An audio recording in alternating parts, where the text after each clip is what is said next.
Com a palavra o doutor Fernando Rangel Alvarez dos Santos, professor da Universidade Veiga de Almeida. O senhor dispõe de 10 minutos.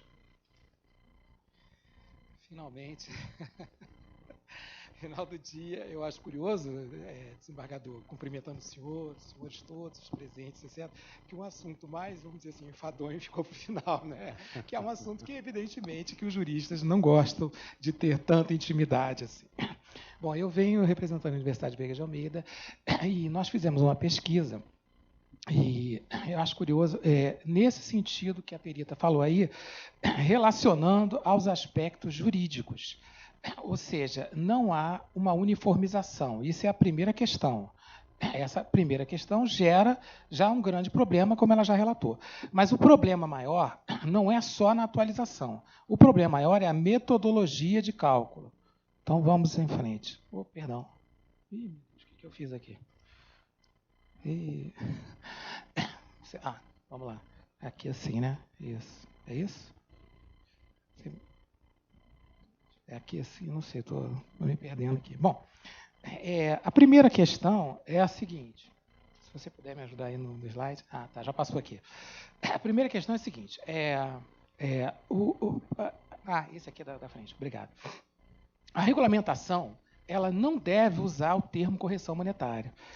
Correção monetária é uma técnica antiga, que se corrigia o que já estava atualizado. Porque se precisava recompor, aí os contadores podem me ajudar, se recompor minimamente o que já se havia perdido. Até que nós chegamos naquela espiral inflacionária, quem não lembra bem, plano Collor, plano Verão, plano Bresser, todos aqueles que não deram certo exatamente por isso, porque havia uma potencialização de expansão da moeda e não se conseguiria dessa maneira. Todos os aspectos econômicos envolvidos nos levaram ao plano real e à estabilização. Então, a primeira questão é isso, atualização monetária. O nosso Código Civil não fala em correção mais. Não fala em correção, porque ele é de 2003, e a Lei 10.192, que eu relato ali, ela não fala, inclusive eu vou colocar no próximo slide, ela restringe a correção monetária. Então, a primeira questão é não nomear como correção monetária, porque pode induzir a erro. A segunda questão é a seguinte, eu aí sugiro, os contadores podem ajudar melhor nesse sentido, a utilização do INPC. Eu vi aí que a senhora e os outros relataram que alguns lugares usam o IPCA, né? Falei até com o doutor Gilberto Mello, porque o INPC, porque a variação dele é menor. Por quê? Porque ele pega regiões metropolitanas, então ele vai espelhar melhor a atualização monetária, a meu ver. E no mercado se usa mais o INPC, inclusive, do que propriamente o IPCA e outros índices. Esse aqui, né? Isso. Ih, caramba, peraí. Tá. Vamos lá. Aí eu trago aí o texto da lei, né? Dizendo lá, olha, são vedadas, tá vendo? Ó, reajuste ou correção monetária ou reajuste, certo? Tem mais um inciso que fala, não coloquei para não ficar enfadonho, mas que diz, excetuando, aí tem a exceção, que não vem ao caso colocar aqui. Bom, a questão que eu acho mais interessante e aí, desembargador, na Justiça conselheiro, né? Na Justiça do Trabalho não se aplica muito. A Justiça do Trabalho, se não me engano, está utilizando a 10ª região, o TJ de Goiás, uma planilha que é bastante complexa. Por quê? Porque lá tem os valores dos salários mudam, etc. Então, não entraria muito isso. É por isso que na pesquisa não envolveu a Justiça do Trabalho. Envolveu os 27 TJs e os TRFs por meio do manual do Conselho da Justiça Federal. E aí, olha só, a metodologia de cálculo, eu vou colocar nos slides à frente, é diferente. Então, como seria a metodologia de cálculo correta? E aí, infelizmente, o artigo do valor da causa, no novo CPC, ele nos induz a erro. Eu estava conversando isso com o doutor Gilberto Mello, explicando que o texto induz a corrigir-se a soma inteira e não o principal. Certo? Ou seja, o que eu quero dizer é o seguinte, infelizmente, o juiz vai ter uma inicial com um valor que, se por um acaso o réu contestar, impugnando, numa das preliminares, impugnando o valor da causa por esse motivo, ele não vai ter razão, porque o texto leva a isso. Nós vamos ver aqui. Então, olha só, ó, isso aí, o valor de cobrança de dívida, né? Que basicamente é isso que a gente está tratando. Olha só, na ação de cobrança de dívida, a soma, olha só, isso é uma operação aritmética, olha o texto como induz aí, ó. A soma monetariamente corrigida do quê? Do principal, vírgula, ou seja, a vírgula nesse caso aí é um acréscimo, sinalzinho de mais, não é? Dos juros de mora e de outras penalidades. Isso dá a entender o quê? Existe um parênteses na frente do quê? Principal, mais isso, fecha parênteses, aplica-se uma operação de multiplicação por um índice de atualização monetária, certo? Infelizmente, essa redação leva a isso. Por isso que eu considero importante, aí na resolução, que isso seja bem esclarecido. Não vai haver nenhuma contradição, etc. Aparentemente, a princípio, parece que vai se criar uma antinomia de regra. Não vai acontecer isso. Vai acontecer o CNJ padronizar a metodologia e, evidentemente, que aí os juízes não vão observar, ou melhor, vão observar a metodologia para também o valor da causa. Até nisso vai ser importante na resolução de conflitos. Vamos lá. Bom, aí eu coloco um exemplo. Uma pena que o vermelho não ficou bom, né? Mas é só para entender. Um exemplo básico, olha só. Um débito de 100 mil no dia 2 de janeiro de 2010. Em 2012, como é que eu cobraria ele? Eu coloquei um índice de 11% de atualização monetária apenas a título de exemplificação. Daria 11 mil.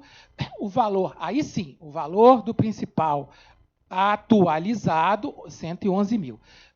Haveria, então, 24% de juros moratórios, seguindo o quê? Aí começa a gerar o problema quando o cálculo é feito errado. A súmula 379, ela limita em 1% ao mês os juros de mora calculados de metodologia de juros simples. Mais um. No caso ali, daria 24 meses, 24%. A multa de 10% é uma multa contratual. Essa questão da multa, se existe limite ou não, é uma questão que se debate muito, mas ainda se prevalece o entendimento dos tribunais, que é a lei de usura, que prevê lá uma multa de 10%, que é utilizada como padrão. Então, assim, não se ultrapassaria esse limite legal de multa. Até porque uma multa acima de 10% também vamos considerar que é uma multa já bastante abusiva, elevada, né? E aí, aquele total ali, né, a multa, então, olha só, a multa incidiria sobre o valor do principal atualizado e os juros também incidiriam sobre o valor. A soma, então, do total, caso os senhores não consigam ler daí, 148.740, tá? E aí, olha só, aí eu trago duas planilhas, duas metodologias de forma infelizmente incorretas que eu reparei nos 27 tribunais de justiça, à exceção nos que têm, eu até falei com o doutor Gilberto Melo que os que não têm, eu não sei assim de cabeça, mas uns 10 tribunais não têm metodologia, mas os que têm ou praticam essa metodologia ou praticam a próxima, que vai dar o mesmo resultado, né? Ou seja, ou eles fazem incidir, neste caso aí, esse primeiro é o juro sobre a multa, né? Isso. Perdão, a multa sobre os juros, né? Que totaliza 151.404. Já reparando os senhores aí, uma diferença, neste caso, que é um valor evidentemente não muito elevado na justiça, uma diferença de R$3.000, né?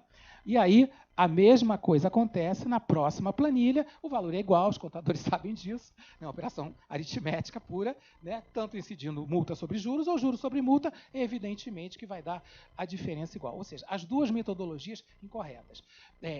Exemplificando, o Tribunal de Justiça do Estado do Espírito Santo pratica corretamente da maneira como eu coloquei anteriormente. Ou seja, quando eu digo corretamente, não estou dizendo aqui, pelo amor de Deus, nenhuma pretensão, né, de querer dizer que é certo ou errado, mas pratica respeitando os limites de 1% da súmula 379 e pratica respeitando o limite de 10% de uma multa contratual, certo?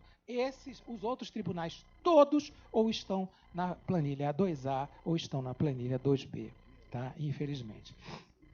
Aí eu só acrescento ali, né, que na primeira hipótese, olha só, o que foi cobrado representa 11,27% e não 10% de multa. Enquanto na segunda hipótese, não 24%, mas sim 26,4%.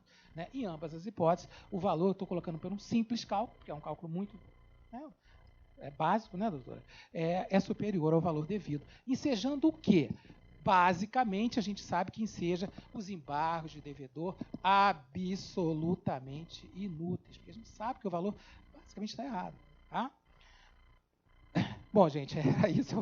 Vocês me desculpem, eu me apressei muito, porque eram 10 slides. Eu espero que tenha sido minimamente esclarecedor. Queria agradecer imensamente, não só ao conselheiro Gustavo Alckmin, o nosso DRT da primeira região também, como também, conselheiro, queria aqui falar da sua equipe, que eu entrei em contato. As pessoas são de uma atenção assim infinita, certo? Eu mandei primeiro um e-mail explicando tudo isso, etc., etc., e eles foram bastante atenciosos.